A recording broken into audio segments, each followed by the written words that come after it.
veneno na comida. Escute, é de arrepiar. Bem cedo ele perdeu os seus pais em um acidente de automóvel. A guarda ficou com o avô por parte de pai. Esse garoto chorava pelas madrugadas buscando respostas, mas sem sucesso. Observando tal carência, um amigo da escola estende um convite dizendo: vamos comigo a um culto domingo pela manhã na minha igreja.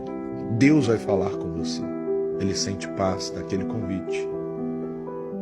Chega em casa e diz para o avô: eu posso ir ao culto? O avô diz a ele: aqui nesta casa ninguém mexe com Bíblia nem com negócio de igreja. Mas ele insiste. O avô, meio que contrariado, deixa o garoto ir.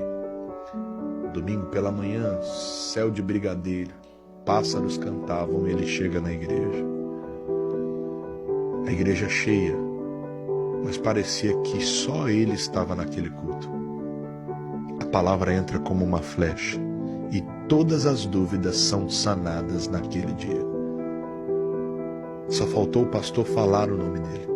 Ele volta pisando nas nuvens, chega em casa com um semblante tão feliz. E o avô pergunta: o que aconteceu? E ele responde: Deus falou comigo.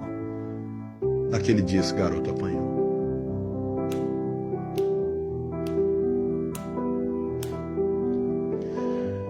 Sem entender, ferido fisicamente, mas tranquilo espiritualmente. Ele conta os dias, o domingo chega e ele diz pro avô: eu vou para a igreja. O avô tranca a casa e diz: você não vai. Ele diz: eu vou. O avô trancou toda a casa e saiu e deixou ele trancado. A única brecha que tinha ele passou e foi para a igreja. Mais um culto, mais uma palavra, mais um sermão. Quando ele volta,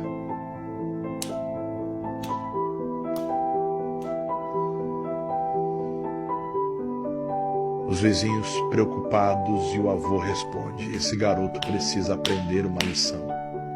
Ele fez coisa errada. Ele conta os dias.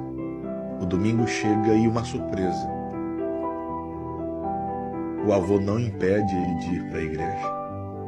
A porta está aberta. E o avô até diz ironicamente: vá com Deus. O avô tinha tramado um plano maquiavélico. Consigo, ele disse: prefiro um neto morto do que um neto que mexa com Bíblia e com igreja dentro dessa casa. O garoto vai à igreja e naquele dia ele aprende 1 Tessalonicenses 5,18. Em tudo dai graças. Quando ele chega, para a surpresa, havia um almoço preparado. A comida que ele mais gostava. Só que naquela comida havia um tempero especial: veneno. O avô serve aquele garoto. E antes de comer, pela primeira vez ele ora e diz: Pai, em tudo eu te dou graças.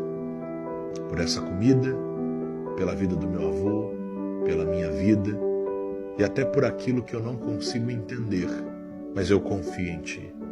Eu consagro esse alimento em nome do Senhor Jesus. E amém. O avô esperando alguma coisa ruim acontecer, o garoto come.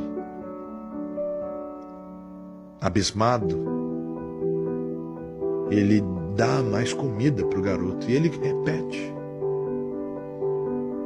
O avô, sem entender, pega um pouquinho daquela comida e dá para um animal de criação. O animal, em fração de segundos, desfalece. O avô entra em pânico, começa a chorar. E o garoto pergunta: avô, o que aconteceu? O avô não queria falar. Ele diz: vô, o que está acontecendo? O avô disse: eu coloquei veneno nessa comida. Ele falou: não, você não colocou. Ele falou: coloquei veneno, eu queria você morto. Ele falou: não, avô, olha o animal. E o animal desfalecido. E o avô começa a chorar e o garoto abraça o avô e diz: meu avô, Jesus te ama e eu também. Pela primeira vez, aquele rude homem prova o amor de Deus. Moral da história: somente Deus consegue preencher as lacunas vazias da nossa alma. A Bíblia nos diz que se beberdes alguma coisa mortífera, não lhe faria dano algum. Marcos 16:18. É claro que não devemos tentar ao nosso Deus. É claro que ninguém pode exercer de violência contra uma outra pessoa. Isso é fato e evidente. E tal pessoa que faz isso deve ser denunciada. Mas o que eu quero que você entenda nessa história é simples. Deus é poderoso para nos proteger em meio a todas as ciladas que alguém trama contra nós. A minha oração por você hoje é simples: que Ele seja o teu socorro, bem presente nos dias de tribulação. Um beijo no seu coração e que Deus te abençoe.